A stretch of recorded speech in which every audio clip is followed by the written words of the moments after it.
Et je ferai un effort pour ne pas viser à cette confiance. Donc je ne peux que répéter ce que Mme Chikaka a dit. Amen. Parce que c'est là où il y a la foi dans l'enlèvement.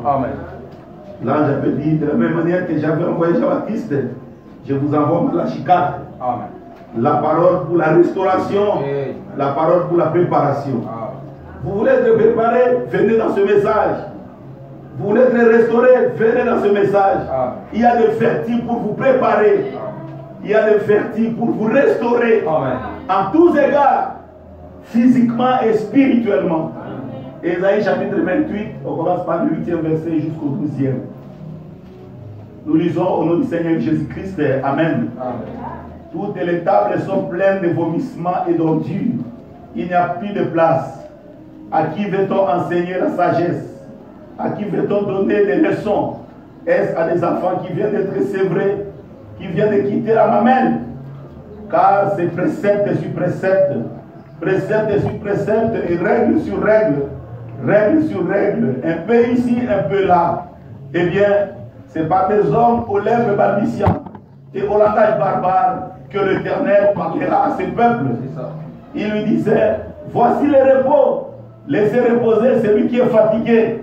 Voici les liens du repos, mais ils n'ont point voulu écouter. Dieu notre Père, louange, gloire et adoration te soient la vie. Accepte, Seigneur Dieu, ces hommages. Nous t'avons chanté avec joie pour les saluts parfaits que tu nous as accordés. Nous t'avons chanté avec joie pour tous les projets les meilleurs que tu as déjà formés pour nous. Amen. Et nous croyons selon ta parole. Rien ne peut faire obstacle à ton projet. Amen. Seigneur, béni soit ton nom, notre Dieu. Sois adoré à toujours et à perpétuité. Parce que tu es digne, Seigneur Jésus-Christ. Tu es digne, l'agneau de Dieu, toi le ressuscité. Tu es digne de gloire et d'hommage. Accepte cela comme un sacrifice de parfaite odeur.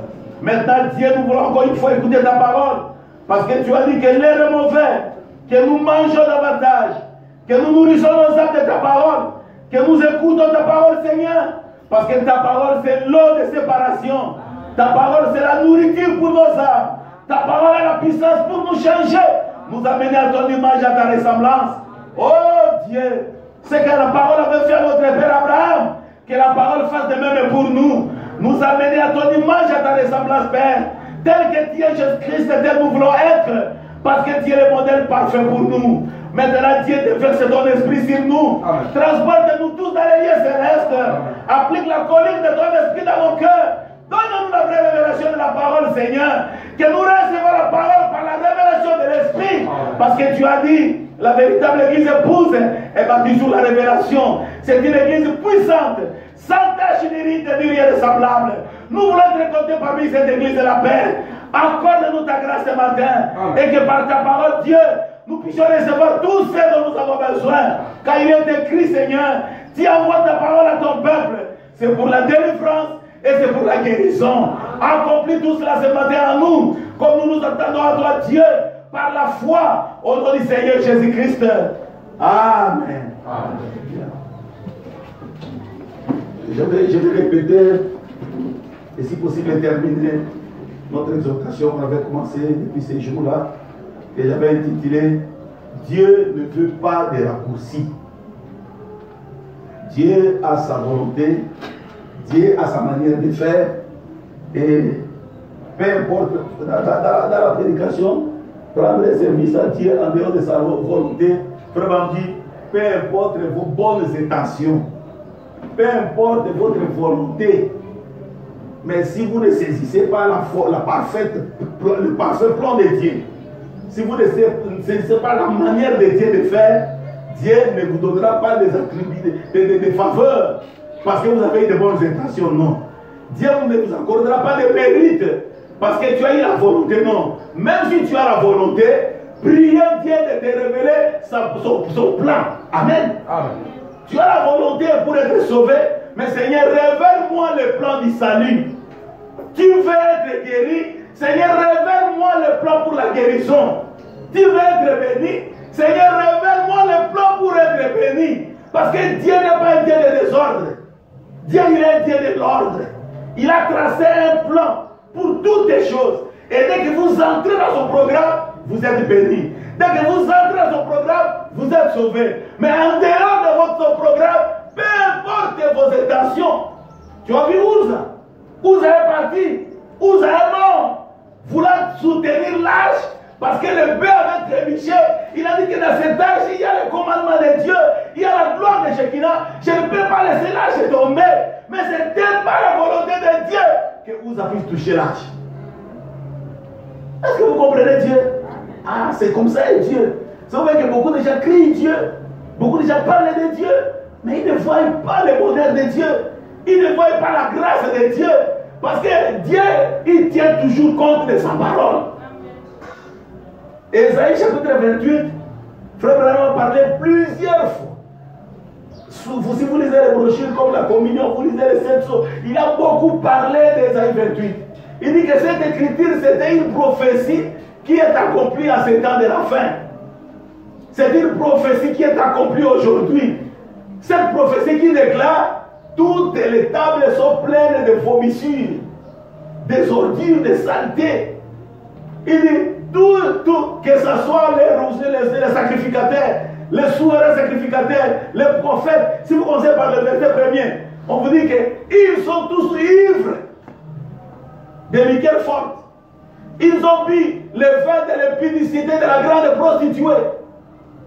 Alors ils sont en train de chanceler. Ils sont tous absorbés par les liqueurs fortes. Alors il dit: il n'y a plus de place. Partout c'est les vomissures, c'est les ordures, c'est la saleté. Il dit: à qui peut-on enseigner la sagesse? Personne ne veut recevoir la révélation. Pourquoi? Ils sont tous ivres. Ils ont pris la coupe de l'impudicité de la grande prostituée. Ils sont tous dans la théologie, dans la philosophie, dans les interprétations humaines. Personne ne veut recevoir la parole telle que Dieu l'a envoyée. Et Dieu a dit: c'est par des hommes aux lèvres balbutiantes. C'est par des hommes au langage barbare. Il prendra des gens qui ne sont rien, qui ne sont même pas capables de bien s'exprimer. Les gens dont leur grammaire est tellement compliquée que des gens comme William Mariam Branham. Mais c'est avec ces gens-là que lui, Dieu va parler à son peuple prédestiné. Amen. Il va leur dire: voici les liens du repos. Mais plusieurs ne vont pas écouter. Alléluia. Aujourd'hui, vous avez écouté le prophète. Il dit: Dieu a pris 6000 ans avec la parole pour créer son Éden. Un Éden parfait, où tout était en harmonie, où tout était bien.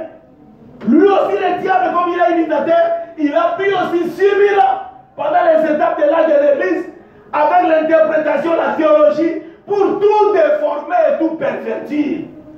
À tel point qu'aujourd'hui, il n'y a plus de place. Toutes les tables sont pleines de vomissures. Partout, des interprétations charnelles.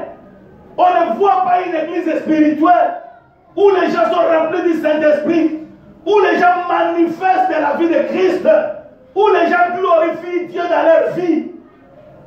Tout est devenu charnel. Tout est devenu intellectuel. Tout est devenu artificiel. Mais Dieu veut une église spirituelle. Parce que Dieu a planté son église pour que son église porte des fruits. Il a dit que tout arbre qui ne porte pas de bons fruits sera coupé et jeté au feu. Oh Dieu, fais ancrer ceci dans le cœur de tes enfants. Qu'ils comprennent que venir à Dieu ne suffit pas. Mais il faut porter les fruits pour glorifier Dieu. Jésus a dit: vous serez réellement mes disciples quand vous allez porter beaucoup de fruits. Et c'est alors que mon Père sera glorifié. Ne restez pas chrétiens stériles. Dieu n'a pas besoin de chrétiens stériles. Vous devez progresser dans la foi. Vous devez avancer, vous devez grandir. Dieu n'a pas besoin de bébés. Dieu a besoin de gens matures. Des gens qui ont fait l'expérience avec Dieu. Mais on ne voit pas ça. On ne voit pas ça. Tout est perverti. La divinité est pervertie. On enseigne aux gens 3 personnes en Dieu. On enseigne aux personnes: il y a des dieux. Il y a 3 dieux. Mais nous savons que la Bible, le premier commandement de la Bible, il n'y a qu'un seul Dieu. Vous n'aurez pas notre Dieu à côté de Jéhovah. De Genèse à l'Apocalypse, la Bible enseigne un seul Dieu tout-puissant. Il y a une seule foi, un seul Dieu, un seul baptême, une seule église. Alléluia. Ça c'est Paul qui rassure les Éphésiens. Le grand Jéhovah de l'Ancien Testament, c'est le Seigneur Jésus-Christ dans le Nouveau Testament. C'est lui le véritable Dieu. Et c'est lui la vie éternelle. C'est lui l'alpha et l'oméga. C'est lui le premier et le dernier. Il est celui qui était, celui qui est et celui qui sera pour l'éternité. Il est le même hier, aujourd'hui et pour toujours. Il ne change pas. Amen. Tel qu'il était avec Abraham, tel qu'il était avec Moïse, tel qu'il était avec William Arodayan, tel il est ce matin. Amen. Il veut seulement que vous croyez à lui de cette manière-là. Il est le Tout-Puissant. Il est le Dieu des miracles. Amen. Il est l'Éternel qui guérit toutes les maladies. Amen. Il est le prince de la paix. C'est lui qui donne le vrai repos. Amen. Sa paix surpasse toutes les choses. Amen. Il est le Jéhovah Jireh. Il est Dieu qui pourvoit aux besoins de ses saints. Amen. Il veut que ses enfants lui fassent confiance. Amen. Mais la théologie, les démons qui est venu sous forme de la religion, avec ces prédicateurs qui ne sont pas appelés de Dieu, ils prêchent aux gens les trois personnes à Dieu. Mais nous croyons qu'il n'y a qu'un seul véritable Dieu. Amen. Notre Dieu, c'est le Seigneur Jésus-Christ. C'est lui le grand Jéhovah de l'Ancien Testament. Amen. Le Dieu qui était esprit dans l'Ancien Testament, dans le Nouveau Testament, c'est le même Dieu qui avait pris un corps de chair. Il était devenu notre parent rédempteur, afin de venir verser son sang, donner sa vie pour nous racheter. Et il avait dit que dans peu de temps, le monde ne me verra plus, mais vous allez me voir. Amen. Je vais partir et je reviendrai sous la forme du Saint-Esprit. C'est lui qui agit aujourd'hui dans les croyants. Amen. Voilà la révélation. Le grand Jéhovah de l'Ancien Testament, c'est Jésus-Christ du Nouveau Testament. C'est lui le Dieu Tout-Puissant et la vie éternelle.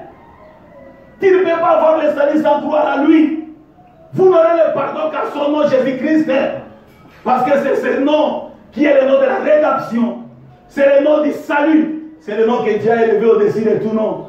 Mais ces prédicateurs, avec le vin de la grande prostituée, ivre de sa théologie, ils enseignent aux gens le baptême au nom du Père, Fils et Saint-Esprit. Personne dans la Bible n'a été baptisé au nom du Père, Fils et Saint-Esprit. Dieu avait commissionné les apôtres. Il avait dit que je vous envoie, allez dans le monde entier, prêcher la bonne nouvelle. Celui qui croira, qui sera baptisé, sera sauvé. Celui qui ne croira pas sera condamné. Dieu avait envoyé les disciples. Et les disciples, ils avaient la révélation de la mission que Dieu leur avait donnée. Et le jour de la Pentecôte, pour la première fois, l'église chrétienne a prêché le baptême pour le pardon du péché. C'était au nom du Seigneur Jésus-Christ.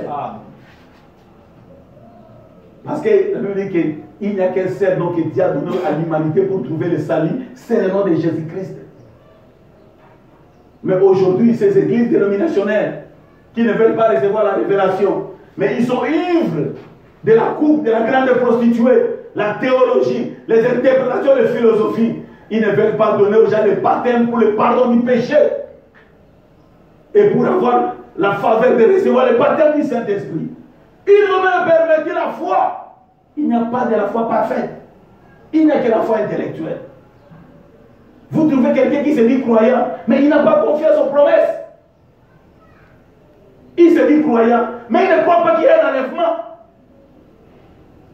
Qu'est-ce que nous croyons? Pourquoi on s'appelle des croyants? Parce que nous croyons que Jésus-Christ reviendra pour nous prendre.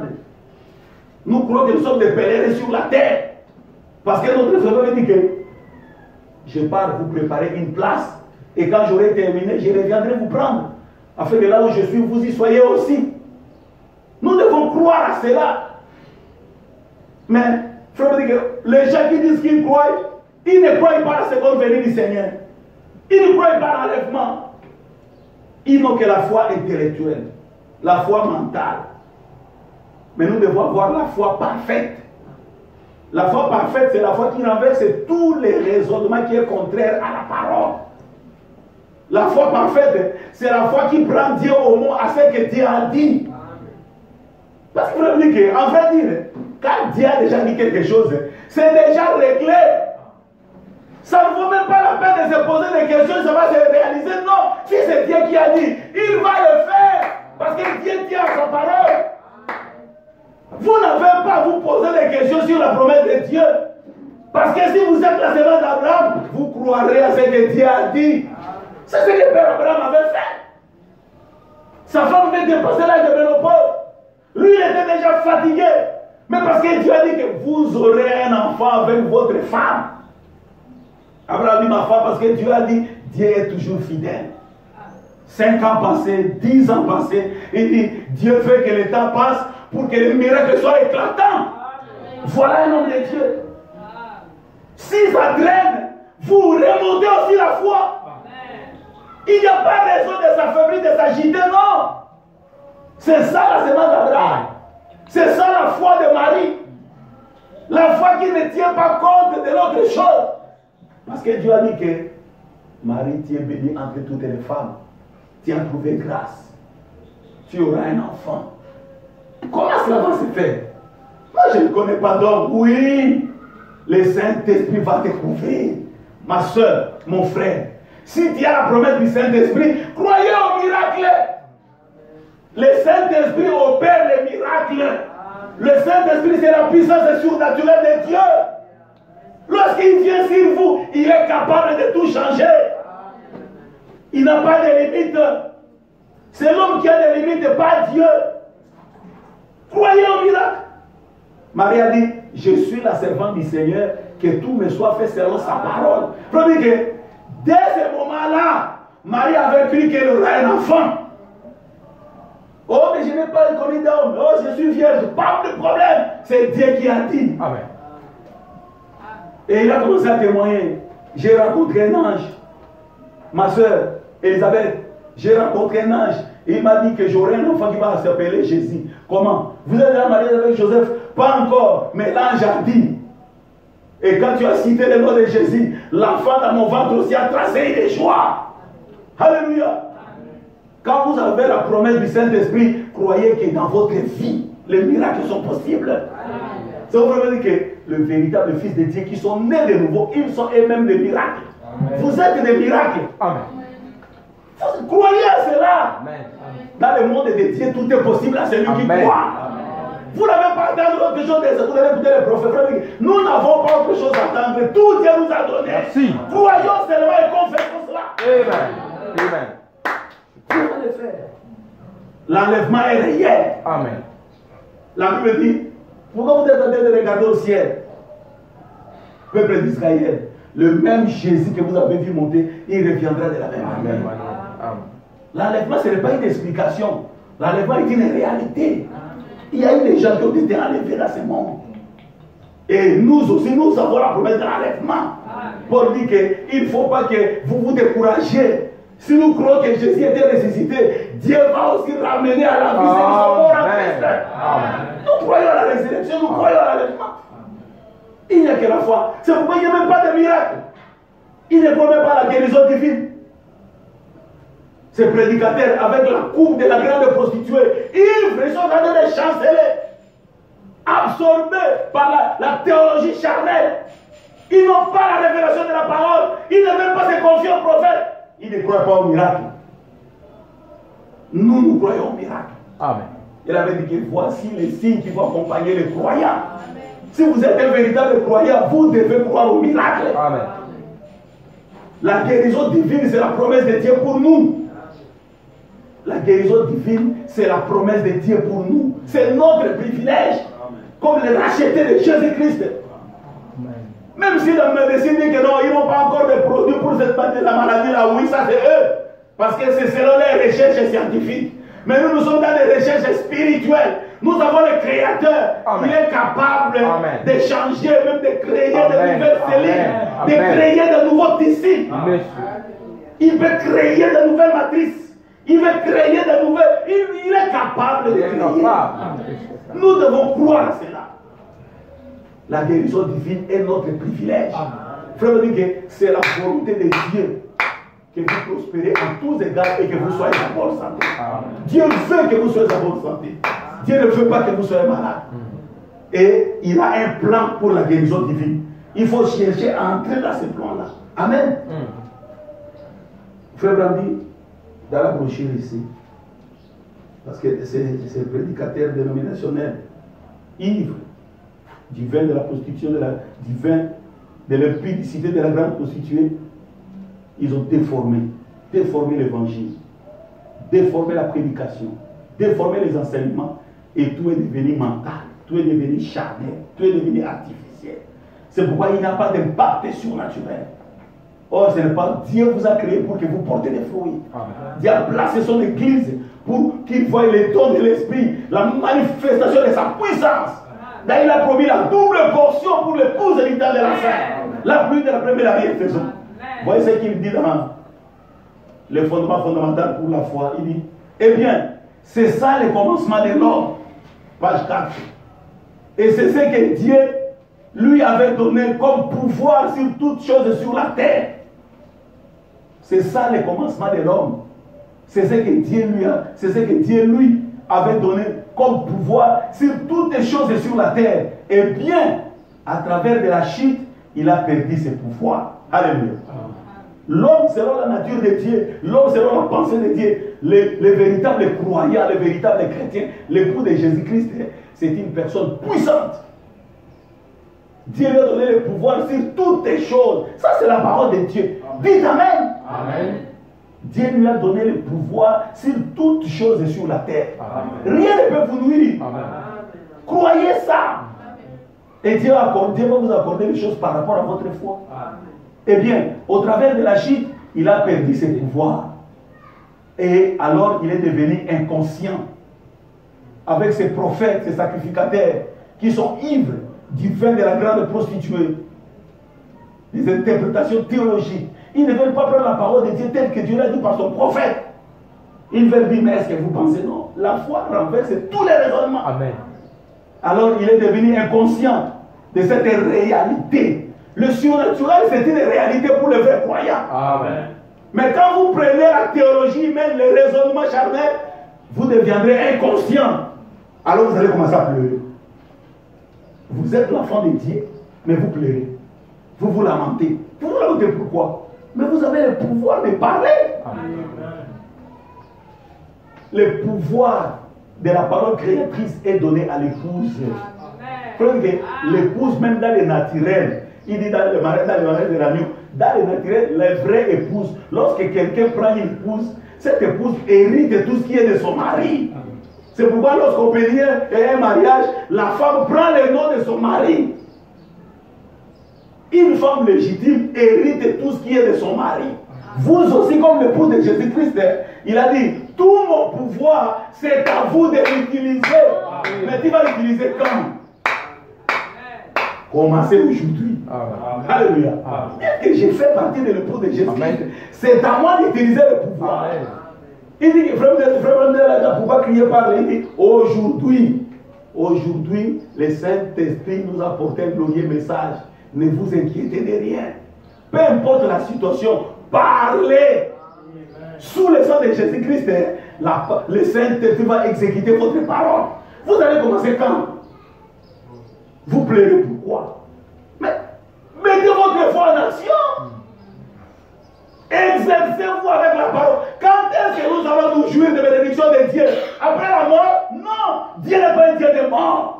On sert Dieu quand on est vivant. N'attendez pas demain. Si vous voyez quelqu'un avec la promesse de Dieu, il n'a pas la foi. Vous voyez quand Jésus est allé avec les femmes dans la tombe de Lazare. Oh Seigneur, si tu étais ici, notre frère ne serait pas mort. Mais Jésus a dit, mais cette femme ne me connaît pas très bien. Il dit, Marie, je suis la vie et la résurrection. Oui Seigneur, à la résurrection au dernier jour. Non Marie, pas au dernier jour, même maintenant. Alléluia. Maintenant même si tu crois, tu verras la gloire de Dieu. Amen. Ne venez pas à l'église pour passer le temps. Faut dire que dites, Seigneur, je suis venu à l'église pour recevoir le Saint-Esprit. Aujourd'hui, je veux la solution de mon problème. Ne donnez pas le temps. Mais quand est-ce qu'on va jouir de ces bénédictions? Vraiment. C'est maintenant le temps de bien-aimé. Vraiment que l'église qui a reçu la révélation de sa position, c'est la continuité des actes des apôtres. C'est la continuité de l'Esprit de Dieu dans l'église. C'est maintenant, mes bien-aimés. Ne soyons pas distraits. Frère, que prononcer la parole et la chose va s'exécuter. Mais vous ne le faites pas. Prenez le temps. Amen.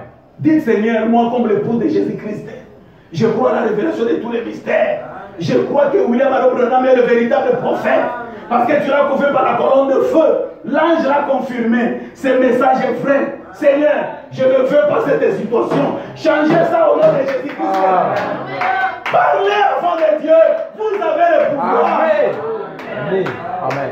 Amen. Frère me dit, vous savez, la femme prodigue, quand il est allé, il a dilapidé son bien. Il a commencé à souffrir.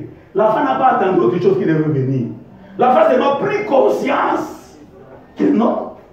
Moi, je ne peux pas continuer à manger dans la porcherie. Mon papa est roi. Je dois rentrer. Ce que l'église a besoin, c'est prise de conscience. Dieu vous a équipé. Parce que quand Dieu appelle, il équipe.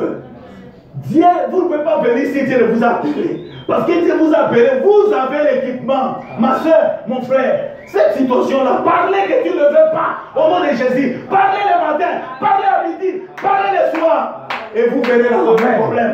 Tu vas mener le témoignage. Tu vas mener le témoignage. Vous croyez que Dieu n'a pas d'autres bouches à utiliser que notre bouche. Amen. Lui, il est la tête, mais le pouvoir, c'est dans le corps. Sa force terrestre, c'est son église, vous et moi. C'est nous qui devons expérimenter ce qu'il a dit aujourd'hui. Amen. Amen. Que Dieu nous aide à comprendre. Amen. Il dit, alors, il est devenu inconscient de cette réalité. Après avoir perdu sa relation, son amitié et sa communion avec les pères. Alléluia. C'est pourquoi quand nous venons à l'église, nous devons faire en sorte que nous devons rétablir la relation entre nous et notre Père. Rétablir la communion entre nous et notre Père. Rétablir l'amitié. Alléluia. Rétablir l'amitié entre vous et le Seigneur. Prenez Dieu comme votre ami. Il veut que vous soyez ses amis. Alléluia. Ils ont devenu conscients de cette réalité après avoir perdu sa relation, son amitié et sa communion avec le Père. Alors, il a perdu cela. Écoutez le prophète. Et tous ces grands canons ont été obstrués. Il ne pouvait plus établir les contacts. Quand l'homme a chuté, quand l'homme est tombé dans les interprétations, dans la philosophie de ces prédicateurs ivres, des feux de la grande prostituée, il mélange la parole de Dieu, la tuyauterie a été bouchée. Il n'y avait plus de contact. Écoutez, mais il dit, oh, c'est qu'Adam était en Dieu. Christ nous a rachetés et nous a ramenés à cela. Alléluia. C'est qu'Adam avait là au commencement, avant la chute, le pouvoir là, et qu'il avait perdu après la chute. Quand Jésus est venu pour nous racheter, c'était pour nous ramener à cette position-là. Quand Jésus a crié tout est accompli, c'est-à-dire que vous et moi, par sa grâce, en croyant à lui, en croyant à l'œuvre du calvaire, en croyant à ce message, nous sommes restaurés. Amen. Nous sommes ramenés. C'est qu'Adam était à Dieu. Christ nous a rachetés et nous a ramenés à cela. Or, un rédempteur, racheter quelque chose, c'est le ramener à ce que cela était, à son origine. Et Adam ne devait jamais tomber malade. Il ne devait jamais mourir. Il n'avait jamais de soucis. Il n'avait jamais de chagrin. Il n'avait jamais peur. Il montait simplement dans les bras de Dieu, juste comme un enfant. Tout lui appartenait.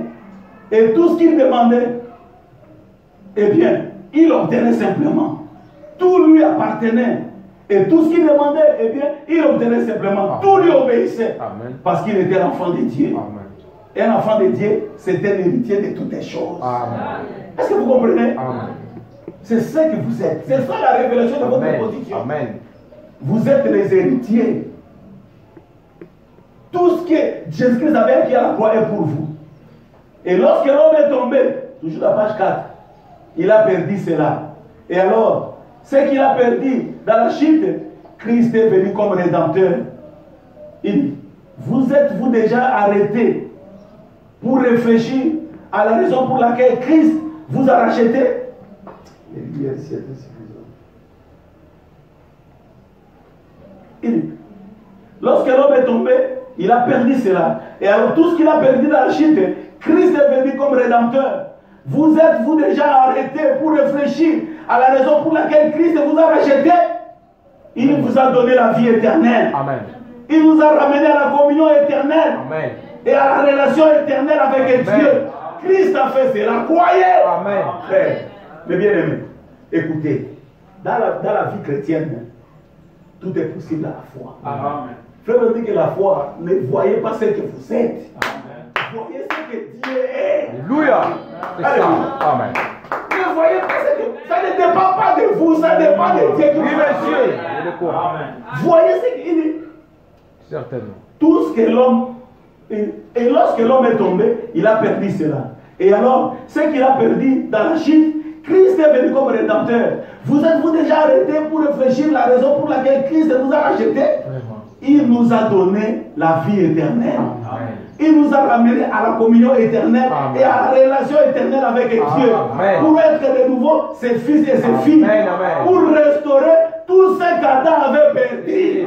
On dit Amen. Amen. Maintenant, écoutez frère, maintenant, le problème est que depuis qu'il a restauré l'homme, il a ramené à cette place, l'homme par la chute avait perdu la conscience. C'est ça. La pensée positive de savoir ce qui sont son héritage. Tout ce qu'il nous faut aujourd'hui, c'est que les prédicateurs nous répètent notre héritage. Nous répètent ça. Parce qu'en nous répétant, parce que nous étions là-bas. Amen. C'est ça. Ce sont les gens de ce monde qui ont habitué les chrétientés. Mais quand on va nous répéter, ça va déboucher la théorie. Amen. Et maintenant, paragraphe 11. Le problème est que depuis qu'il a restauré l'homme, il a ramené à cette place, l'homme par la chute avait perdu sa conscience de ce pourquoi Dieu l'avait placé sur la terre. De ce qu'il devait faire. En d'autres termes, toute la thiotérie pour ainsi dire, notre cerveau, voilà. Quand on dit la thiotérie, là, c'est votre cerveau, c'est votre cœur, c'est vous. Et les ici, la foi ont été obtuées par les affaires professionnelles. C'est ça. C'est ça. Les soucis du travail, comment trouver du travail, comment trouver du travail. Mes affaires ne marchent pas. Alors, tellement dans les soucis, il a oublié qu'il est fils de Dieu. Il a oublié qu'il est l'héritier. Il a oublié qu'il a le pouvoir de la parole créatrice. Il commence à se lamenter. Il dit, alors, ils ont été obstrués par les affaires professionnelles, la vie des foyers et les ménages. Tout est devenu obstrué. Obstrué avec cela que Dieu ne peut pas opérer dans l'homme au travers de ses canons comme il avait prévu. C'est pourquoi Jésus a dit, venez à moi, vous êtes vous tous qui êtes chargés. Il ne faut pas vous surcharger de soucis. Non! Si les choses commencent à vous semblez vous dépasser, allez à genoux. Alléluia. Allez déposer ça à la croix. Ah, merci, pasteur. Allez déposer ça à la croix. Allez donner ça à Dieu. Amen. Allez donner ça à Dieu. Les choses de la vie ont obstrué les canaux. Or, quand Dieu a formé le corps humain, chaque petite partie avait un rôle à jouer. Alléluia. Quand Dieu a formé le corps humain, chaque petite partie avait un rôle à jouer. Le dent, la langue, les yeux, les nez. Dieu a tout placé là-dedans pour que cela fonctionne parfaitement et que l'homme puisse vivre. Amen. Maintenant, frère, vous dites, et si Dieu a ainsi modélé l'homme, le corps de l'homme, pour que les dents, les nez, les oreilles fonctionnent parfaitement et que l'homme vive, à combien plus forte raison a-t-il modéré et placé en ordre le corps de Christ qui est son Église? Amen. À combien plus forte raison Dieu a placé les croyants dans l'ordre pour qu'ils puissent aussi opérer les œuvres? Alors, si ces églises-là qui ne font pas de l'ordre, mais ils sont où? Ils sont où dans le plan de la rédemption, mes bien-aimés? Parce que c'est le prophète qui dit, si dans votre corps, les yeux à sa place, l'oreille, chacun à sa place pour jouer un rôle, et en jouant le rôle, l'homme va très bien vivre. Si Dieu a bien modélé le corps de l'homme, vous pensez que Dieu ne peut pas modéler son église? les placer dans l'ordre. Il dit, si Dieu a conçu le corps de l'homme, il a certainement aussi conçu le corps de son fils, de son épouse, son église. Il nous a conçus pour que nous nous rassemblions dans le lieu céleste en Jésus-Christ et que nous ayons des manifestations surnaturelles. C'est ça notre but. Ne nous ramenez pas dans l'histoire charnelle, dans les églises intellectuelles où tout est devenu des explications. Non! Ramenez-nous dans une église surnaturelle. Parlez-nous du Saint-Esprit. Parlez-nous de la foi. Renversez tous les raisonnements. Nous accrochez ce que Dieu a dit. Nous voulons vivre les miracles. Amen. Quitter la terre, monter au ciel, c'est un miracle.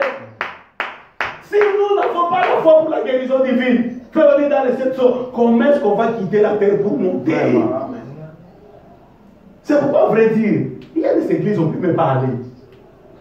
Je vous dis, peu importe les grandes cathédrales, si on n'enseigne pas la vraie parole, n'y allez pas, c'est un poison. C'est un poison. Dieu nous a conçus pour que nous puissions être assis dans le lieu céleste en Jésus-Christ et que nous ayons les manifestations surnaturelles de Dieu, s'exprimant par les dons de l'Esprit, tels que la prophétie, la sagesse, la connaissance, les dons de la guérison et tous ces autres différents dons. Ce sont des issues par lesquelles Dieu manifeste sa puissance et sa révélation aux gens. C'est ça le but de Dieu pour l'Église, pour les croyants. Qu'ils voient le surnaturel, qu'ils voient des miracles au milieu d'eux. Mais frère, aujourd'hui, toutes ces choses, on ne les voit pas. On ne voit pas ça. Parce qu'il n'y a pas d'église spirituelle. Ils ne croient pas qu'ils doivent porter des fruits. Ils ne croient pas qu'ils sont des sarments et que Christ attendait les résultats. Ils croient qu'ils étaient venus seulement pour tout expliquer et chercher seulement à manger, chercher seulement le travail. Non! Préoccupons-nous des choses surnaturelles. Amen. Alors pourquoi cela? Nous y prenons mal. C'est pourquoi mon sujet c'est Dieu ne veut pas des raccourcis. Le prophète va lui dire noir sur blanc que Dieu n'accepte pas les raccourcis. Nous devons respecter les principes du christianisme. Amen. Nous devons respecter les programmes de Dieu. Nous devons respecter le plan de Dieu pour les saluts. Nous devons respecter tout ce que Dieu a dit d'être fait.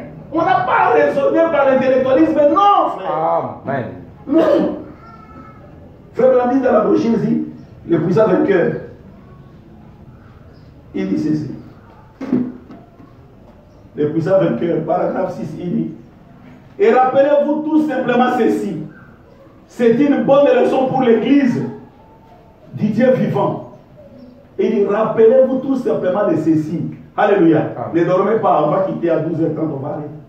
Rappelez-vous tout simplement de ceci. C'est une bonne leçon pour l'Église du Dieu vivant. Si nous ne jouons pas, le jeu d'après les règles, nous serons disqualifiés à la fin. Amen. Alléluia. Rappelez-vous toujours de ceci dans le plan de Dieu. Si vous voulez être béni, Dieu a un plan pour être béni. Si vous voulez être guéri, Dieu a un plan pour être guéri. Si vous voulez être sauvé, Dieu a un plan pour les saluts. Si vous jouez,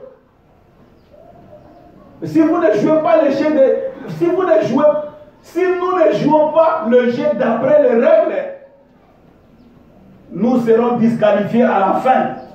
Vous devez respecter les règles de jeu pour gagner. Alléluia. Frères, sœurs, nous devons respecter les règles de jeu pour gagner.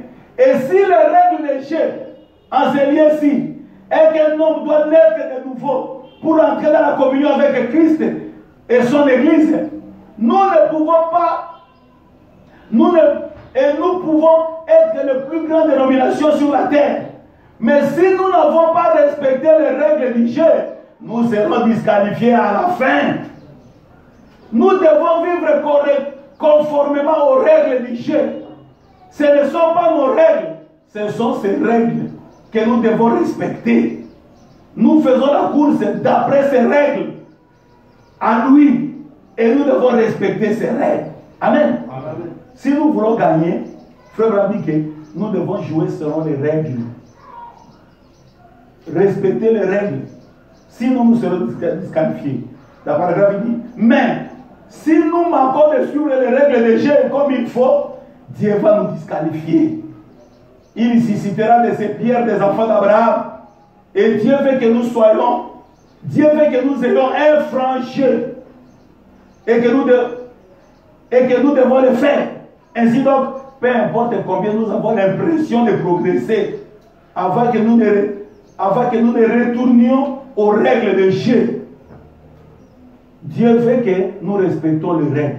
J'ai dit, c'est ce que je sens aussi pour eux, messieurs.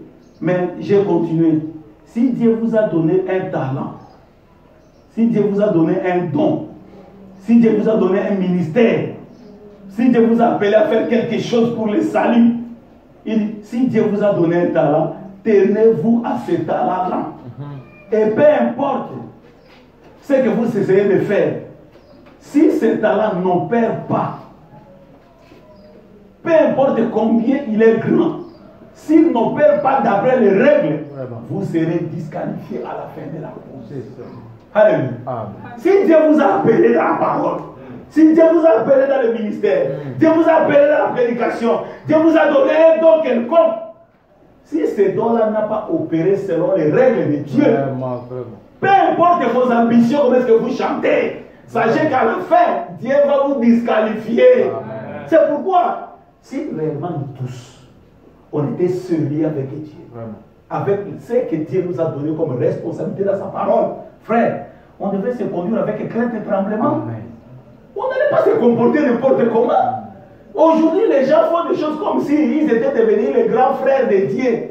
Donc Dieu était leur petit frère et ils peuvent faire tout pour petit. Non, frère, c'est lui le Seigneur, c'est lui le roi, c'est lui le souverain. Nous devons nous soumettre à Dieu. On fait de n'importe quoi, on agit n'importe comment, on n'a aucune crainte. À tel point qu'il y a même quelqu'un qui peut voir une église, il dit qu'il ne veut pas mettre l'ordre. Mais frère, Branham a mis l'ordre. Frère, Paul a mis l'ordre dans l'église de Corinthe pour voir la manifestation des dons de l'esprit. Toi, tu ne veux pas mettre l'ordre. Dieu est Dieu de l'ordre. Vous ne voulez pas l'ordre. Mais vous servez qui? Alléluia. Et ce qui est marrant, il y a des enfants de Dieu qui sont toujours là.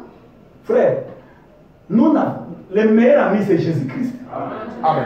Un homme n'a rien de bon à vous donner. Même si je vous donne aujourd'hui 100 $, n'allez pas chanter le frère Georges, bon non, je ne suis qu'un homme. Le meilleur qui ne peut jamais décevoir, c'est le Seigneur Jésus-Christ. Alors, on ne peut pas sacrifier la vie avec Jésus-Christ pour ma relation avec Jean-Marc. Non. Si je peux me séparer avec Jean-Marc pour entretenir le nom de Jésus-Christ, je le ferai. Je le ferai. Parce que c'est Jésus qui me donne la vie. Mais si Jean-Marc aime Jésus, moi j'aime Jésus, alors nous allons bien marcher. Il dit, peu importe le talent que Dieu vous a donné, si vous ne jouez pas selon les règles, soyez sûrs que Dieu ne fait pas de favoritisme avec sa parole. À la fin des comptes, nous serons disqualifiés. Dieu va nous disqualifier. Frère, vous dit que Dieu tient compte de son plan. Je vous avais dit, dans la brochure, vous devez naître de nouveau. Frère, vous dit qu'il avait un ami qui avait l'habitude, chaque fois qu'ils sont ensemble, il taquinait les prophètes. Parce que maintenant, parlait que pour être pardonné de ses péchés, on doit recevoir le baptême dans l'eau au nom du Seigneur Jésus-Christ. Parce que c'est Jésus qui est le Rédempteur. C'est Jésus qui est mort pour nous. C'est lui qui a versé son sang. C'est lui qui a été fouetté. C'est lui qui a souffert pour nous. Nous devons être baptisés à son nom. Parce que c'est le nom de la rédemption. C'est ça le baptême pour le pardon du péché. Alors, non, mais frère Branham, ça vraiment, vous pensez que c'est trop exigeant? Mais si on a réussi le baptême au nom du Père, Fils et Saint-Esprit, c'est aussi le baptême, et nous croyons aussi. Alors, il contestait toujours avec frère Branham. Un jour, Dieu l'a fait voir une vision. Parce qu'il était constructeur. Il dit, un monsieur est venu lui donner un plan. Il dit, vous avez une entreprise de construction? Oui, j'ai besoin d'une maison. Il dit, regardez mon plan. Alléluia. Le monsieur lui a donné un plan.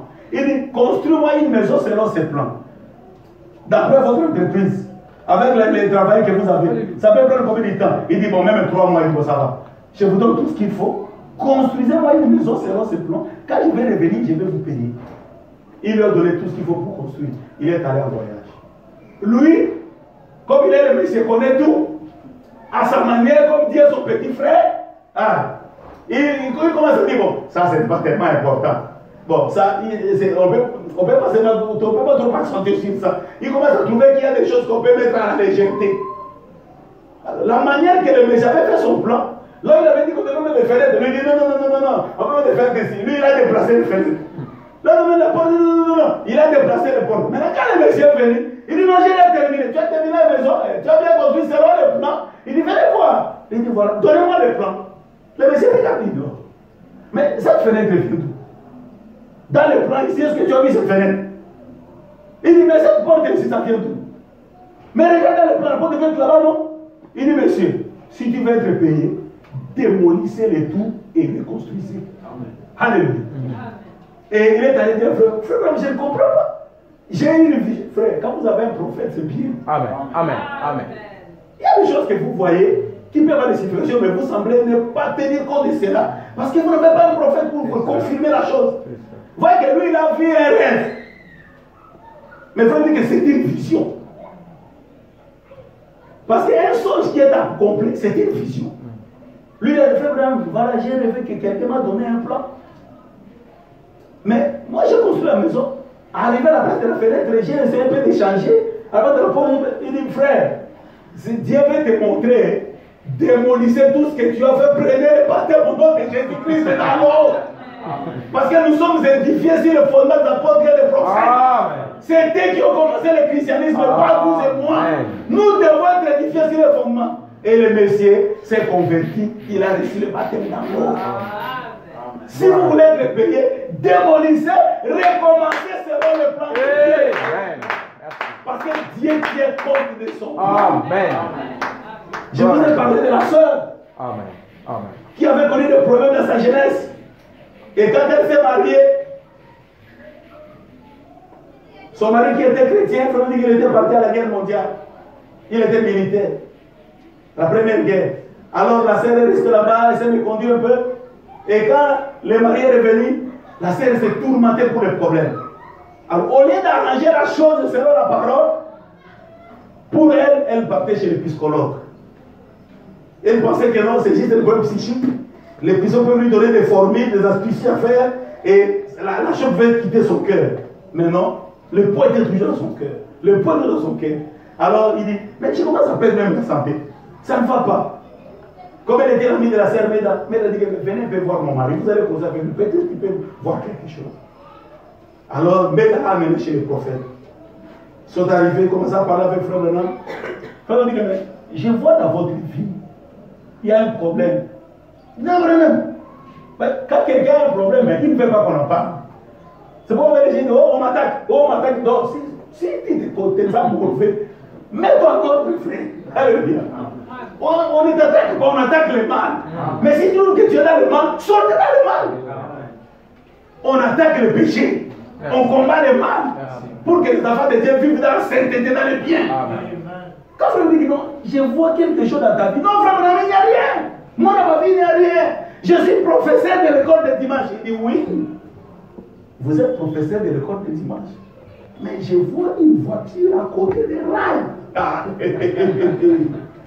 Elle connaît là, il avait fait l'amour avec ce monsieur-là. Je vois une voiture verte à côté des rails. Et un train est passé. Ça a risqué de monter sur cette voiture. C'est fini. Bon, frère, va dire ça à ton mari. Alléluia. Parce que si tu es marié, lorsque tu te reconduis, tu as fait du mal à ton conjoint. Tu dois lui dire, non, Branham, j'ai déjà dit à Dieu, tu n'as rien fait à Dieu. Alléluia. Ce n'est pas Dieu que tu as offensé. Tu as offensé le vœu de ton mariage. Tu as fait du mal à ton conjoint. Tu dois aller le dire à ton frère Branham. Tu ne connais pas cet homme. Quand je vais lui dire ça, mais c'est la fin de notre mariage. Il dit, mais si tu ne le dis pas, mais c'est ta fin pour le ciel. Comparez. Alléluia. Est-ce que vous réalisez ça?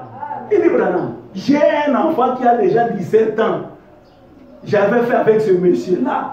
Si je dis à mon mari que ce n'est pas son enfant, vous voyez ce que ça va faire. Même l'enfant lui-même sera tellement blessé, je connais ma fille, elle va se suicider. Elle ne va pas accepter de vivre avec cette honte-là dans sa vie. Il dit, mais si tu ne le dis pas, Dieu t'a déjà rejeté. Branham dit, pour moi et toi, conversation finie. La sœur dit, ça va frère Branham. Elle veut partir, non, le poids. Elle veut qu'il reste ce soir avec ses mains. La sœur dit, mais mon ami, ça ne va pas dans mon cœur. Je sens comme si le monde veut éclater. Alléluia. Il dit, oui, mais allez encore parler avec lui. La sœur, elle dit, mais ma soeur, la seule solution pour Dieu, tu dois confesser correctement. Comme le pasteur a dit ici. La seule chose qui peut effacer cet enregistrement-là. Alléluia. Parce que dès que nous étions nés, Dieu avait ouvert un enregistrement. Tout ce que nous avons fait, tout ce que nous avons dit, tout ce que nous avons pensé est enregistré dans la télévision de Dieu. C'est pourquoi quand les gens disent bon, on va seulement voir le jugement, ils ne connaissent pas le jugement dont il est en train de parler. Ils voient que ce jugement-là, c'est comme l'histoire de Caméra qu'on a fait ici. Ça, c'est de la blague, dit.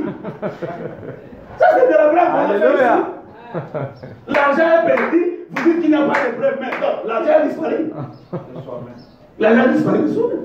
Tous ces 50 millions-là est parti comme ça. Ça, c'est moqué. Bon, c'est la justice, c'est l'état de droit, ça, c'est du Congo. Mais ce n'est pas le ciel. Le ciel, même la couleur de la tenue est là. Amen. Amen. Alors, frère, pourquoi accepter les substituts s'il y a des choses authentiques qu'on peut faire maintenant? Amen. On nous dit que pour effacer, il faut faire les choses correctement. Il faut confesser complètement. Toi qui es en train de faire des tournées, tu veux chercher la paix pour te satisfaire. C'est ton problème. Mais ça va te rencontrer à la fin. C'est maintenant qu'on doit se mettre en règle, bien-aimé. On doit jouer les jeux correctement. On doit jouer un franc jeu. Si nous voulons pas être disqualifiés à la fin. Parce qu'avec Dieu, tel qu'on est venu là, c'est bien. Mais ça ne suffit pas. Il faut mettre la parole en règle. Amen. Mettre la parole en pratique pour que vous soyez couronnés. Il dit que si vous ne jouez pas selon les règles du jeu, vous serez disqualifiés. Amen. Si le plan, la construction n'est pas faite selon le plan, ça sera démoli. On va démolir votre construction. Parce que vous ne pouvez pas respecter le plan. La sœur commence à pleurer. Ce n'est pas question de pleurer. Prenez courage pour jouer un franc jeu. Mais Branham, je verrai comment. Faites ce que Dieu a dit. C'est ça la foi d'Abraham. C'est ça la foi de Marie. Faites ce que Dieu a dit. Dieu n'a pas besoin de raccourcis. Heureusement pour elle, elle était devant un véritable prophète. Frère Branham, me regarde. Cette même situation que tu as ici, ton mari aussi est en train de se chercher comment confesser à toi. Il dit non, Branham, ne dis pas ça. Mon mari, tu n'as jamais vu des hommes fidèles. Non, ça c'est l'apparence. Alléluia. Amen. Ça c'est l'apparence. Moi je dis que va appeler ton mari. Il a appelé son mari. Branham dit, regarde, je vois un bureau. Je vois une petite fille avec une jupe là. Vous êtes dans votre bureau et je te vois embrasser cette fille-là. Et je sens la porte là que son mari est venu avec une arme. Et tu as fui par la fenêtre. Eh, Branham, laissez. Il dit, bon, moi je sors. Arrangez-vous. Arrangez vos problèmes. Alléluia. Et quand on a confessé correctement, on a prié, le poids dans le cœur est parti. Alléluia. C'est pourquoi Frère Branham dit, je vais lire dans vous devez naître de nouveau. Nous devons faire les choses selon le plan de Dieu. Amen. Nous devons faire les choses selon le plan de Dieu. Vous devez naître de nouveau, c'est la 61.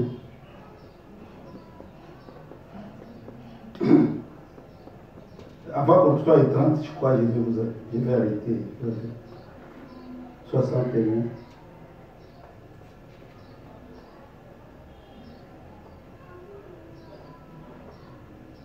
devez naître de nouveau. Il faut que vous naissiez de nouveau.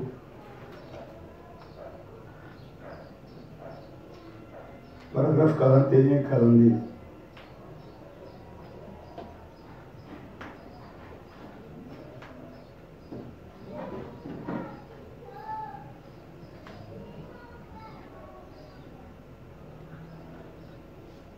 Frère dit ceci. Il faut le plan de Dieu pour toutes choses. Nous devons respecter ce que Dieu a fait.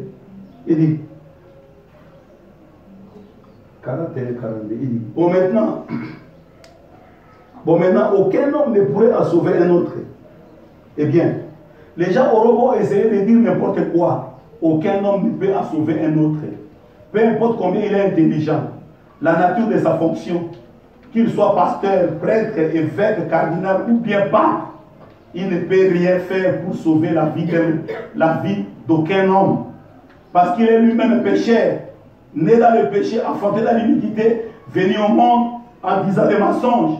Il est menteur dès le départ. Et toute parole qu'il professe serait un mensonge.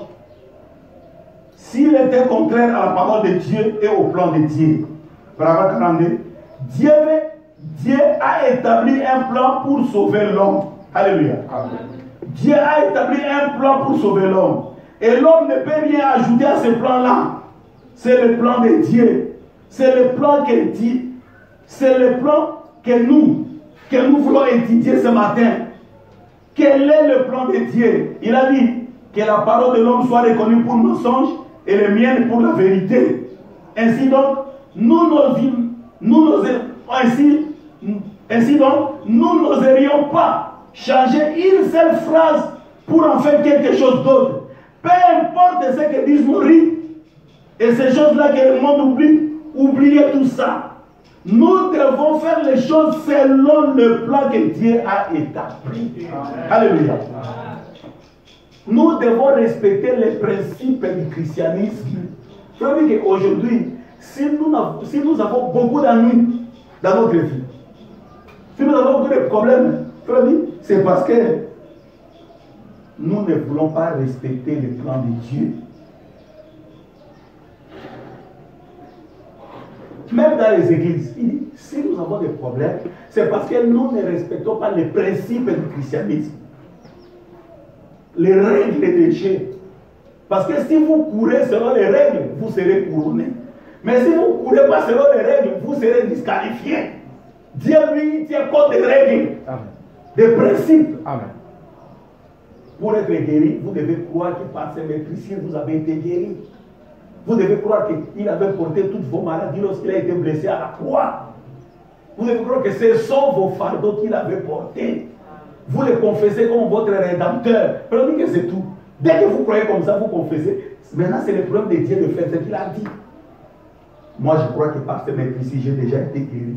Moi, je crois que parce que je me suis identifié à Jésus-Christ par le baptême dans l'eau, j'accepte sa mort, son ascension, sa résurrection. Frère, mais quand nous acceptons le baptême dans l'eau, qu'est-ce qu'on fait? On s'identifie à la mort, à l'asservissement et à la résurrection avec Jésus-Christ. Il dit que maintenant, nous sommes assis avec lui dans le lieu céleste. Frère, que quand vous êtes avec lui dans le lieu céleste par le baptême du Saint-Esprit, vous devez confesser que vous n'êtes plus malade. Parce qu'en Christ, il n'y a pas de maladie. Christ est la vie. Dites que parce que Jésus-Christ, moi je crois que je suis déjà guéri. Moi je ne crois pas que je suis malade. Pourquoi, frère? Parce que Christ a porté toute ma maladie. Moi je suis en bonne santé. Mais je vois maigrir, oui, ça va se réaliser après. Dieu fera ce qu'il fera. Vous devez vous accrocher à ce que Dieu a dit. Il dit, nous avons des ennuis, même dans notre vie charnelle. Parce que nous ne nous prenons pas selon les règles. Nous ne nous conformons pas au plan. Écoutez ce qu'il dit ici. Paragraphe 140. Toujours vous devez être de nouveau. Il a prêché à 61. Il dit, paragraphe 140, il dit ceci.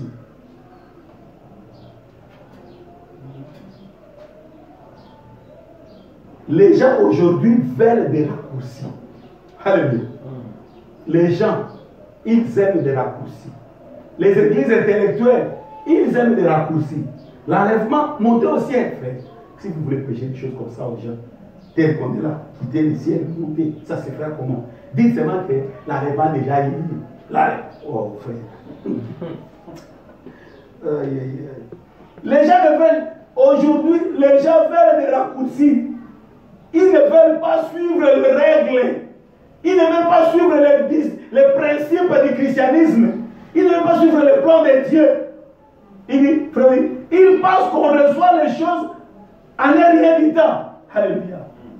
Les gens pensent qu'on peut recevoir les choses en rien du temps, d'une manière précipitée. Non. Dieu est éternel. Alléluia.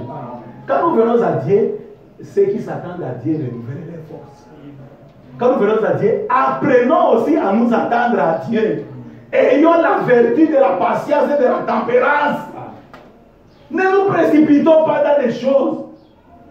Par précipitation, nous fabriquons les choses. Par précipitation, nous imitons les choses. Par précipitation, nous montons les choses à notre manière pour vouloir donner gloire à Dieu. Non, Dieu n'a pas besoin de notre temps, de nos faveurs.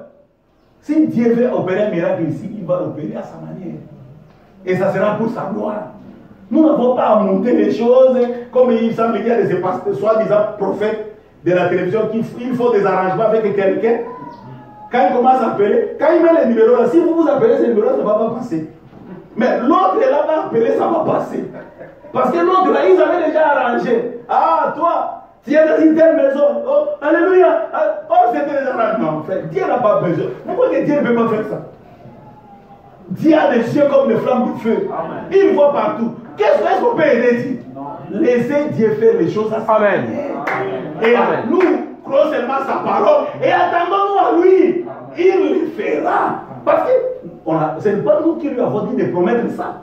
C'est lui qui a promis. C'est lui qui connaît ses promesses. Vous voyez les enfants d'Israël, ils ont fait longtemps dans la servitude. Quand ils ont commencé à gémir, à pleurer, frère, gémir, ça dit que la souffrance était telle que même quand quelqu'un respirait, il respirait cette souffrance-là. Et comme il gémissait. Dans leur gémissement, Dieu a dit maintenant, j'ai vu la souffrance de mon peuple. Et je me suis rappelé de mes promesses, je t'envoie Moïse. C'est le Dieu. Amen. Quand il gémissait, ça dit que, ah Seigneur, tu avais promis un libérateur. Seigneur, cette souffrance jusqu'à... Même quand quelqu'un partait faire son chant, il parlait toujours de... Dieu veut que nous arrivions à ce moment-là. Alléluia. Ça va prêcher le message là, poussé à bout. Amen.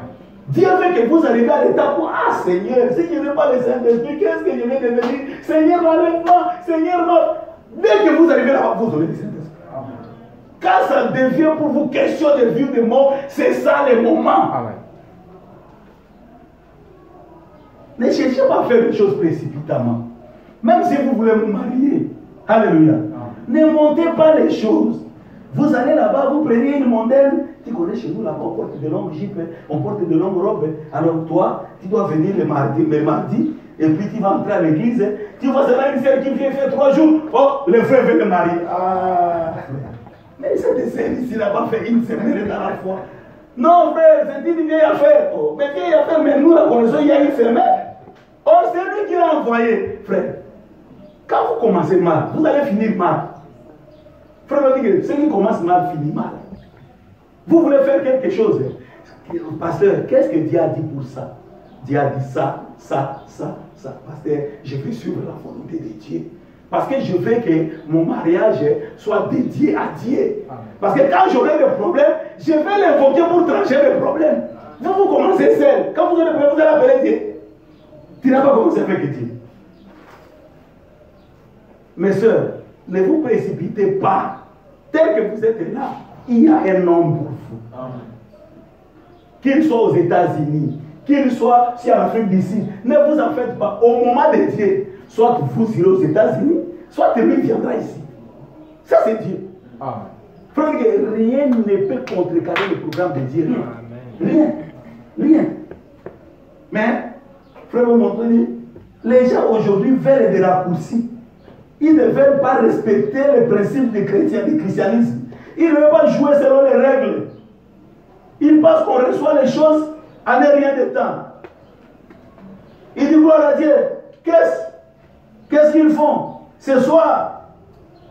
Vous voyez comme ces gens-là qui font, comme certaines personnes dont on pourrait mentionner les noms. Mais je ne peux pas le faire parce qu'on est en train d'enregistrer. Mais ils sont dans des boîtes de nuit ce soir, en train de gratter la guitare. Et demain matin, ils se tiennent à l'église quelque part, en train de gratter la même guitare. Parce qu'il sait beaucoup jouer la guitare. La même guitare là, il a joué hier dans un mariage mondain. Mais le matin, parce qu'on a besoin de guitare, il vient avec la même guitare ici. Et quand il va jouer, les sœurs vont sauter. Oh Jésus! Vous, frère, vous dites que, frère, vous dites ceci, dit. Il était là que ça, quand même. Frère, vous dites que c'est de la souillure. La Bible dit dans Ésaïe 28, toutes les tables sont pleines de vomissements, comme le chien retourne à ce qu'il a vomi, et les cochons sont bourbiers. Ils font la même chose. Pourquoi ils sont toujours des chiens et des cochons? C'est ce qui les fait retourner dans les bourbiers et vomissements. Toutes ces choses-là, c'est de la souillure. Quelqu'un doit faire preuve de la sanctification avant de servir Dieu. Vous avez accepté le baptême dans l'eau, vous êtes justifié. Dieu, dans sa grâce, pardonne tous vos péchés. Mais vous devez persévérer d'abord dans la parole, dans la prière, pour que la parole, comme le feu, consume les racines du mal dans le cœur. Et alors vous serez complètement lavé et mis à part pour recevoir le Saint-Esprit. Et le Saint-Esprit va mettre votre talent en opération. Amen. Et ça sera pour la gloire de Dieu. Amen. Et non pour votre gloire. Amen. Alléluia. Amen. Mais il dit qu'aujourd'hui, les gens aiment de la coursie. Ils ne veulent pas suivre le processus normal. Il dit même là, pour le baptême du Saint-Esprit, ils veulent de la coursie. Permettez que je lise ça. J'avais dit que je vais arrêter à 30. Paragraphe 125. Toujours vous devez naître de nouveau. Il dit, les faux prophètes ont de fausses paroles. Alléluia. Les faux prophètes ont de fausses paroles, des credos, des dénominations et des sensations. C'est pour vous dire que vous êtes les résultats des prédications, des enseignements que vous recevez. Et n'acceptez pas quelqu'un qui interprète mal la parole, qui ajoute à la parole, qui retranche à la parole, parce que ça n'aura pas d'effet dans votre vie. Dieu fait qu'on puisse recevoir la parole dans sa totalité. L'homme vivra de la totalité de la parole. Des faux prophètes ont de fausses paroles, des credos, des dénominations, des sensations. Oh, Dieu soit béni. Voici tout ce que vous avez à faire. Vous voulez porter les vêtements d'Élie. Gloire à Dieu. Tout ce que vous avez à faire, c'est de vider votre esprit. Ne passez à rien. Et dites, oh, remplis-moi, oh, remplis-moi, oh, remplis-moi. Là, dit, le diable va vous remplir. Alléluia. Vous ne vous êtes pas complètement sanctifié. Vous avez crié à la parole. Tu as témoigné que tu acceptes Jésus-Christ comme ton sauveur et ton Seigneur. C'est bien. Mais il faut persévérer dans la parole. La Bible dit qu'au temps des apôtres, ceux qui croyaient persévéraient dans les enseignements. Ils étaient toujours dans des réunions de prière. Pourquoi? Parce que par la prière, par la parole, par la prière, chaque mercredi, chaque vendredi, chaque mercredi, chaque vendredi, Dieu, par la parole, l'eau de séparation, il est en train de purifier votre cœur, de purifier vos âmes, de purifier vos esprits, de purifier vos pensées, afin que les pensées mondaines, les pensées souillées, les pensées du diable soient séparées de vous et que la parole entre là-bas. Parce que c'est la parole qui est la pensée de Christ. Et lorsque vous allez recevoir la pensée de Christ, vous serez nés de nouveau. Il faut dire que vous allez naître par la pensée. Que la parole entre dans votre esprit. La parole entre dans votre pensée. Que la parole occupe toute votre pensée. À tel point que si une pensée vous fait venir, cette parole-là refoule cette pensée-là. Non. Parce que Jésus ne peut pas penser comme ça. Moi, je peux aussi garder cette pensée-là. Vous êtes sur la bonne marche. Amen. Alléluia. Parce que Jésus peut penser comme ça. Je ne peux pas garder cette pensée-là. Vous êtes sur la bonne marche. C'est alors que Dieu va vous remplir. Mais toi, hier, tu étais dans une boîte de nuit. Aujourd'hui, tu veux monter ici. Non. Ici, c'est un endroit sacré. Restez d'abord là-bas, purifiez-vous. Amen. Sanctifiez-vous. Débarrassez-vous de la mondanité. Débarrassez-vous du charnel. Parce qu'ici, on doit marcher par l'esprit. Amen.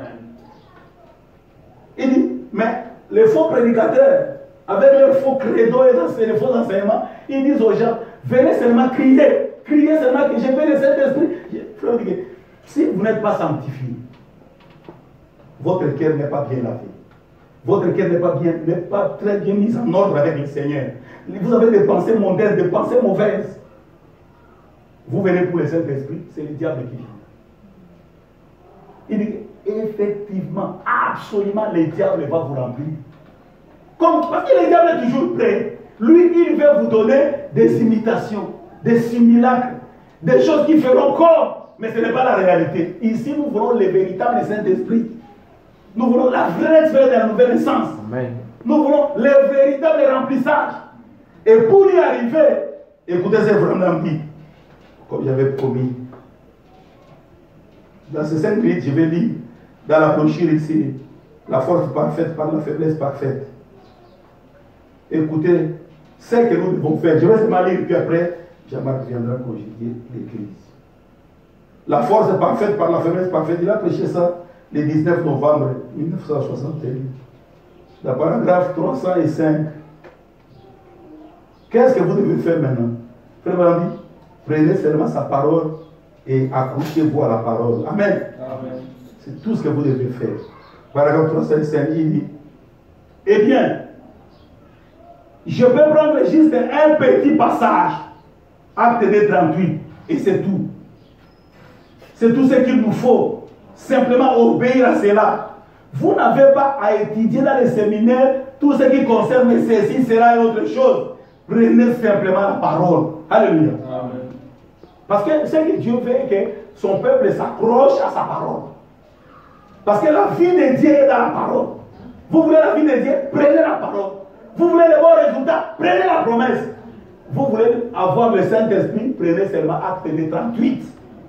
Seigneur, c'est toi qui avais dit, si je confessais tous mes péchés et j'acceptais le baptême dans l'eau au nom de Jésus-Christ, même si mes péchés étaient rouges comme la cramoisie, tu avais promis que tu vas me pardonner. Par ton sang, tu vas me rendre plus blanc que la neige. Parce que ton sang était décolorant. Moi, je crois la rédemption par le sang. Seigneur, je viens à genoux pour être lavé par le sang de Golgotha. Je crois que Jésus-Christ est mon rédempteur. Jette mes péchés dans la mer de l'oubli. Seigneur, remplis-moi du Saint-Esprit. Il dit, si vous prenez seulement la parole, repentez-vous, que chacun d'entre vous, et soyez baptisés au nom de Jésus-Christ pour la rémission de vos péchés, et vous serez remplis d'huile. Voyez, videz-vous simplement. Alléluia. Préparez-vous pour cela. C'est tout ce qu'il vous faut. Vous voulez le Saint-Esprit? Préparez-vous pour cela. Comment? En acceptant la parole, en purifiant son cœur, en purifiant sa pensée, en se vidant complètement. Frère, que Dieu ne peut pas vous remplir s'il y a encore des séquelles, des choses dans votre cœur. Pour que Dieu puisse vous remplir, Dieu veut vous arriver à une faiblesse parfaite, alors lui va se manifester, sa force est parfaite. Il faut que vous arriviez à vous vider. Frère, c'est ce qui nous complique parce que nous ne nous vidons pas. Vous voulez le baptême du Saint-Esprit, c'est la volonté de Dieu. Mais videz d'abord votre cœur. Dépouillez votre vie du charnel. Amen. Seigneur, je veux me dépouiller comme Paul s'était dépouillé de l'intellectualisme de Gamaliel, de la théologie de Gamaliel. Je veux seulement rester avec la révélation qui est venue par Malachie 4. Paragraphe 309. Toujours dans la même brochure là, il dit, qu'est-ce qu'on doit faire, frère Brandi? Prenez ce que je vous ai dit. Repentez-vous et soyez baptisés au nom de Jésus-Christ pour la rémission de vos péchés et vous serez remplis à partir de cette goutte-là. Laissez simplement tomber ça là-dedans et vous serez remplis à partir de cette goutte-là. C'est la goutte que Pierre a utilisée le jour de la Pentecôte. C'est la goutte que Paul a utilisée. C'est la goutte que tous les disciples ont utilisée. Amen. Le reste sera ajouté. Amen. Prenez simplement cette goutte-là et allez jusqu'au bout avec ça. Amen. Et le reste ira bien. Amen. Ça, c'est le prophète. Il dit, devenez faible. Videz-vous. Videz absolument tout à partir. Et à partir de ce moment-là, les gouttes vont tomber sans discontinuer. Si vous vous videz, Dieu va vous remplir. Si vous ne vous videz pas, Dieu ne va pas vous remplir. La condition du Seigneur pour vous remplir est que vous soyez d'abord vide. Parce que Dieu ne fait pas de mélange. Alléluia. Il dit, devenez faible, videz-vous, videz absolument tout. Et à partir de ce moment-là, les gouttes vont tomber sans discontinuer. Et Dieu s'occupera de faire tomber les restes. Alors faites-les. Descendez dans votre cœur à l'instant et dites, oh Dieu, je crois cela de tout mon cœur. Dieu s'occupera du reste des gouttes. Ce sera parfaitement, ce sera complètement rempli. Vous serez remplis du Saint-Esprit. Amen. Alléluia. Amen. Ce soir, frère, on donne les secrets pour être rempli du Saint-Esprit. Il faut se vider complètement. Dans le paragraphe 13, il dit, et que chacun d'entre vous prenne dans son cœur la goutte de Acte des 38 ce matin. Partez de là. Partez toujours à partir de Acte des 38. Partez de là et obéissez-le. Alors qu'il commence à rompre pour vous les pains de vie. Répentez-vous. Faites-vous baptiser au nom de Jésus-Christ pour la rémission de vos péchés. Et ensuite, voyez si le Saint-Esprit ne se met pas à tomber. À tomber. Encore goutte à goutte sur ceci et cela. Ceci et cela. Et encore, il y aura alors un complet remplissage de votre vie. Amen. Vous n'avez pas besoin d'aller dans les séminaires. Vous n'avez pas besoin d'être intelligent. La seule chose que vous avez besoin de faire, c'est de reconnaître que vous n'êtes rien. Laissez Dieu se saisir de vous. Il prendra soin du reste. Amen. Paragraphe 340. Je dois terminer. Permettez-moi de m'expliquer ça seulement. 340, il dit, quelle est la stratégie de Frère Branham? Il dit, oh, la stratégie de Dieu est de prendre des vases humains vides et de secouer le monde. Amen. Alléluia. Amen. La stratégie de Dieu, c'est de prendre des vases vides du monde. Non, non. Il dit, oh, la stratégie de Dieu est de prendre des vases humains vides et de secouer le monde avec eux. Maintenant, encore une petite chose, et nous admirons. Comme à la Pentecôte. À la Pentecôte, qu'a-t-il fait? Cela leur a pris 10 jours pour se vider complètement. Alléluia. Frère, à la Pentecôte, s'ils avaient fait 10 jours pour que le Saint-Esprit vienne, les 10 jours là, c'était les 10 jours de se vider. Vraiment. Est-ce que vous comprenez les prophètes? Amen. Oh, ils étaient dans la Pentecôte, ils attendaient la promesse. Quand ils attendaient, qu'est-ce qu'ils faisaient? Ils se vidaient. Attendre la promesse, c'est être dans la position de se vider. Amen. Vous vous dépouillez. Mais bien aimé, prenons ça comme la parole de Dieu. Expérimentons cela. Prenez seulement cette prière-là, Seigneur, je vais me dépouiller. Parce que je sais que c'est toi le bon berger. Je veux que toi tu prennes la direction de ma vie. C'est toi qui as de bonnes choses pour remplir mon cœur. Seigneur, moi, tout ce que je veux, que je me dépouille. Vide mon cœur de tout ce qui n'est pas de toi. Vide mon âme de la mondanité. Vide mon cœur des choses essuyées de la chair. Que tout ce qui n'est pas de Dieu soit ôté dans mon cœur au nom de Jésus-Christ. Quand votre cœur sera vide, c'est alors que Dieu va vous remplir. Parce que la stratégie de Dieu, c'est de vider, de prendre le cœur vide pour les remplir et secouer le monde. Laisse le Saint-Esprit de Dieu à sa manière approfondir cette parole de votre cœur pour que vous puissiez réellement vous vider et que Dieu qui est fidèle à ses promesses puisse vous remplir de sa vie au nom de Jésus-Christ. Amen.